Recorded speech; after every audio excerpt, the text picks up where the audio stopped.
Joseph Fragrance Press here, and when I first smelt the fragrance Kissed by Slumberhouse, it was kind of like I was fragrantly red-pilled, if I can coin a term. And that means that when I smelt it, I thought to myself, oh my goodness, this isn't just fragrances aren't just about trying to attract the opposite sex or trying to, smell nice or smell cleanly.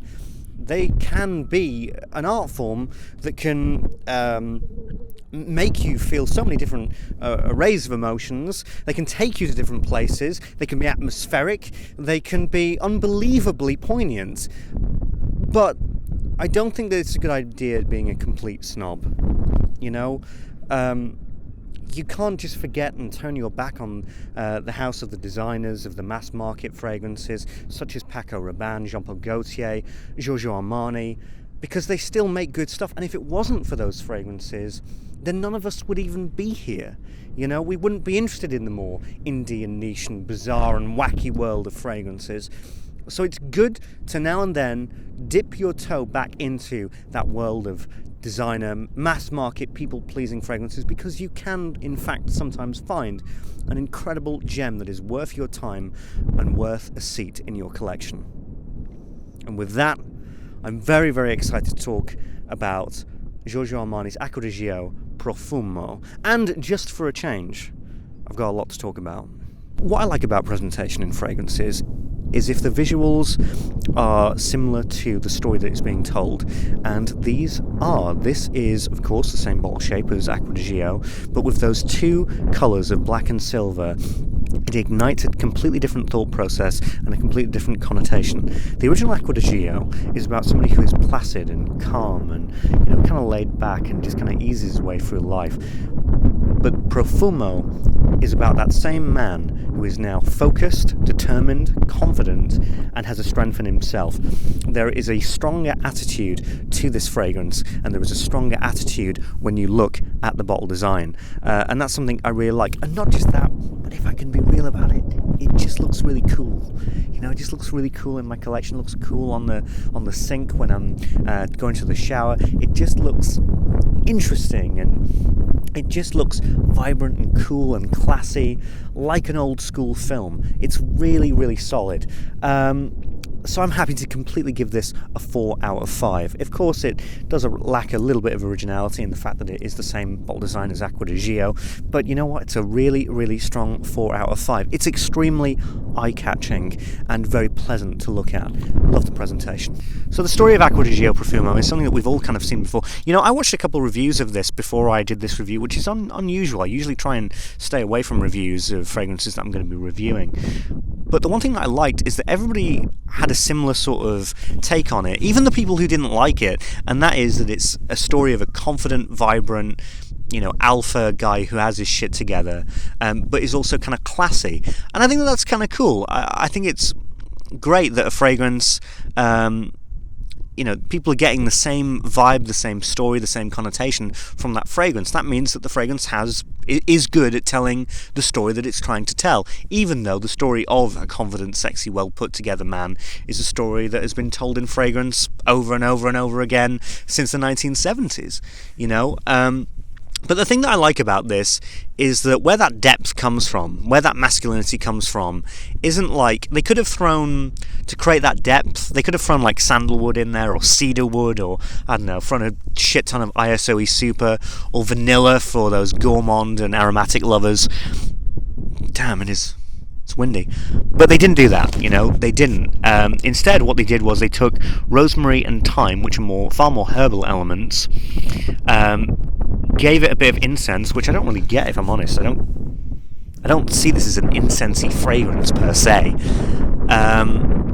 but they use the incense to elevate the more herbal elements like rosemary and thyme. And rosemary and thyme are two ingredients or smells that we probably come into contact quite a lot in our lives, whether it be through cooking or in a garden.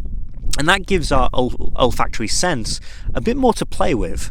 That can spark a few ideas and associations that are far more interesting and intricate than just, laying vanilla or sandalwood in there.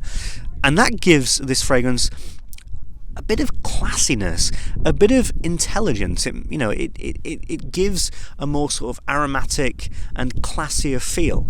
And that tapered with the more casual, normalized aquatics give this a really great, casual, easy-to-wear fragrance, but with a unique and interesting depth, which I really, really love. This is fantastic for, I will get into the versatility in a while, but this is absolutely fantastic to wear. I have no problem wearing it because I do feel as though it has got a bit of this like highbrow kind of thing going on with those garden elements like rosemary and thyme. I really freaking dig that. But I can't, I was thinking of making this maybe like a 5 out of 5, but I can't because it doesn't have the uniqueness or the character necessarily that one would hope for. And it's not a fragrance that I've needed to wear this summer. I have needed to wear Pampelune by Guerlain. I have absolutely needed to wear Vetiver Babylon by Giorgio Armani. And don't even get me started on my favourite, on Millésime Impérial. I bought a bottle of that in May, 75ml. We're in August now. I'm already halfway through. These are the fragrances that have got character, got personality, got something that catches me really off guard, and can have a bit of an edge. But this is a nice guy fragrance, and I mean that in the most politest of way, but this is the nice guy, this is the people pleaser, and I love that. It's great, but I don't need to wear it. But it is fantastic, super high quality, and deserves the praise that it gets. The scent for me is a 4 out of 5. So I'd say that performance, with something like this I'm not really expecting much. I know the ropes with this kind of fragrance. I know it's not going to be all that great, but I'd say the projection is a 3 out of 5 because it can be really decent actually right off the bat for the first 2 to 3 hours. After that it really dies down to like a skin scent. It's not great, it's not all that good. Longevity is I'd say again like a 3 out of 5. I get 8 to 10 hours. Actually, that's nice. It does become like a skin scent, like I said, after the first 3. But it's an aquatic, man. You've just got to suck it up and reapply it, really. So I'm happy to give the performance overall a 3 out of 5. Don't expect anything amazing. So yeah, I'd say that's pretty much it with the performance. Acqua di Gio Profumo is an absolutely lovely, great fragrance. And the final thing that you have to consider with it is that I really admire it because it has done what a lot of different fragrance companies want to do, and that is, it is not only just a flanker to Acqua di Gio, but it is a successor to Acqua di Gio. Alright, and just think about how many companies have tried that, Jean-Paul Gaultier, how many times have they tried that with Lamal, how many times have Paco Rabanne tried that with 1 million? It is difficult to make a consumer migrate from an original product to the new product, and that is exactly what Giorgio Armani has done.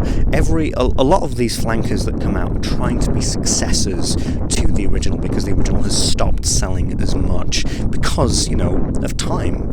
Time is an enemy to products that are on the market. But Acqua di Gio Profumo is now selling more than Acqua di Gio. It's more current. It has updated itself to a new and mature audience. So they've absolutely smashed it. So well done to Giorgio Armani. Really, really cool stuff. And I'm going to give Acqua di Gio Profumo 4 out of 5.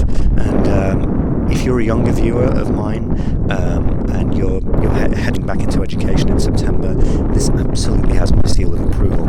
And you know what? It really looks cool in a suit as well.